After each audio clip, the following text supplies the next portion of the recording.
അപ്പൊ ഞാൻ പറഞ്ഞു വന്നത് ഇത്തരം ഒരു എന്താ സംഘികളുടെ വളർച്ച എന്ന് പറഞ്ഞാൽ, അല്ലെങ്കിൽ ബാക്കിയുള്ള മതക്കാരുടെ ഇത്തരം തീവ്രമായ ചിന്തയുടെ വളർച്ച എന്ന് പറഞ്ഞാൽ അത് ഇസ്ലാമിൽ നിന്നുള്ള ഒരു തീവ്രമായ സംഭവം ഉണ്ടാവുന്നതും ഒരു ഒരു ഒരു പേരാകുന്ന സമയത്ത് പ്രശ്നം ഉണ്ടാവില്ല. ഒരു കൂട്ടം പേര് ഇസ്ലാം ആ സമയത്ത് അവർക്ക് ജിഹാദ് എന്ന് പറഞ്ഞാൽ ഇസ്ലാമിന്റെ അടിസ്ഥാന തത്വമാണ്.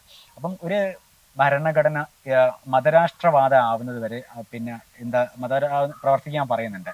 ഇപ്പം ഈ ജമാഅത്തെ ഇസ്ലാമിയൊക്കെ എന്ന് പറഞ്ഞാൽ ഒരു കാലത്തിനനുസരിച്ച് കോലം മാറുന്ന ഓന്തിന്റെ സ്വഭാവം ഉണ്ടെന്ന് പറയാം നമുക്ക്. കാരണം അവർ ഏത് രാജ്യത്താണ്, ഇവിടെ ബംഗ്ലാദേശിൽ ജമാഅത്ത് ഇസ്ലാമി നോക്കിയാൽ ഒരു ജമാഅത്ത് ഇസ്ലാമി ഒരു മുഖമായിരിക്കും, പിന്നെ പാകിസ്ഥാനിലെ ജമാഅത്ത് ഇസ്ലാമി നോക്കിയാൽ ഒരു മുഖമായിരിക്കും. പക്ഷെ ഇപ്പോഴൊക്കെ ഇന്ത്യയിൽ അല്ലെ കേരളത്തിൽ വന്ന് നോക്കിയാൽ അവർ കുറെ പത്രം നടത്തുക, മാസം നടത്തുക, സാഹിത്യ പുരോഗമനം അതിന്റെ അടിസ്ഥാനം എന്താണെന്ന് പറഞ്ഞാൽ അബുൽ കലാം മൗദൂദിന്റെ ഗ്രന്ഥങ്ങളിന്റെ കുറെ ഉണ്ട്. ആ ഗ്രന്ഥങ്ങൾ വായിച്ചാൽ മതി. അത് ഇസ്ലാമിക രാഷ്ട്രത്തിലേക്കുള്ളൊരു നയിക്കുക എന്ന് പറയുന്നത്. നിങ്ങൾ ഇസ്ലാമിക, അതായത് ഇപ്പം ഈ ഷെയ്ഖ് മുഹമ്മദ് കാരക്കുന്നൊക്കെ ഈ അടുത്തും പറഞ്ഞിട്ടുണ്ട്, ദൈവേതര വ്യവസ്ഥയ്ക്ക് കീഴ്പ്പെടുന്ന ഒന്നിനെയും അംഗീകരിക്കാൻ പറ്റില്ല.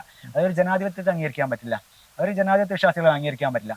ഈ ഒരു 5-6 മാസം മുമ്പാണ് ഇന്ത്യന്റെ ഭരണഘടനയിൽ അനുശാസിക്കുന്ന രീതിയിലുള്ള വോട്ട് ചെയ്യുക കാര്യങ്ങൾ ഇന്ത്യൻ ഭരണഘടനയിൽ പങ്കാളിയാവാണ് ജമാഅത്തെ ഇസ്ലാമി സർക്കുലർ ഇറക്കുന്നത്.